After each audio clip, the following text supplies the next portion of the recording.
This is my video on how to solve equations with two radicals. Okay, so let's do this, right? And here we have an equation. It's a radical equation and it has two radicals, as you can see.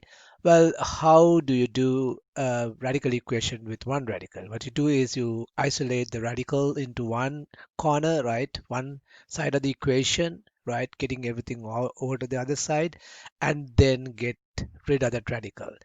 We do the same thing except that we need to do it twice. Okay, so let's try to isolate one of these radicals. Well, it's easy to isolate this radical, so let's keep it on the left side and take this over to the other side. Let's take this radical over to the other side. All right, and now what I'm going to do is now I need to get rid of this radical, so I'm going to square that. Okay, and if I square that, then obviously I need to square the other side too. So when I square this, I get what? Well, when you square a radical, all that happens is that the radical goes away.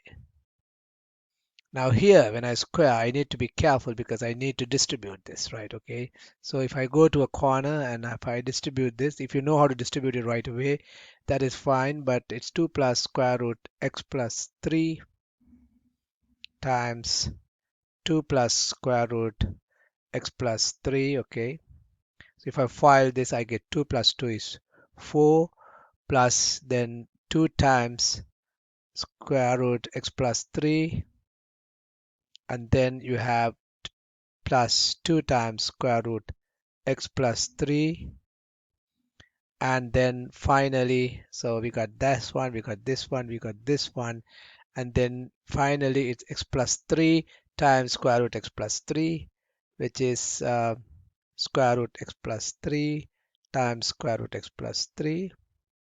So if you simplify this, you will get 4 plus 2 square root x plus 3 plus 2 square root x plus 3 is 4 square root x plus 3. And then square root x plus 3 is square root x plus 3 means you are doubling, your squaring the square root again, and then the square root will just vanish and you get what? Plus x plus 3. So now what has happened, if you really look at it, is that we have reduced this double radical, the radical equation with two radicals. One of the radicals is gone, but we are still left with one more radical. So we need to isolate this radical now, right? But now you just proceed as if you are solving a equation with a single radical. That means you isolate the radical and then take and then square it, okay? So if you want to isolate this radical, you need to take everything over to this side. So you will have x plus 15, so minus 4, and then minus x minus 3, and then you have on this side you get 4 square root x plus 3. And then you will notice that you have the x will cancel off, right? Luckily for us. And we have 15 minus 4, which is 11. 11 minus 3 is 8 on this side. And we have 4 times square root x plus 3. And then which will give us if we divide now, we need to isolate this radical and square it. So let's isolate this radical. So we divide both sides by 4. So we have 2 equals square root of x plus 3. Now this radical is isolated, so now we square that, right? So 2 squared is equal to square root x plus 3 squared, and you get 4 equals, and when you square the radical it goes off, so you get x plus 3, so you just get x equals 1. So in this case, the simplification is a little easier. It can get a little tedious if the x's don't cancel off, then you need to again square the left side and then you get a big expression. But the same idea, the same trick is the one. So you isolate one radical and then you isolate the other radical, and you isolate one radical squared, get rid of that, and then you have one more radical left. So you isolate that one and then you square and get rid of that.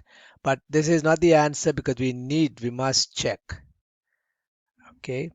So if you check that, what do you get? So our original equation is this. So x plus 15 minus square root x plus 3. I want to check whether that is equal to 2. So if you put 1, you get 1 plus 15 square root minus 1 plus 3. I want to know whether that is equal to 2. 1 plus 15 is 16 square root.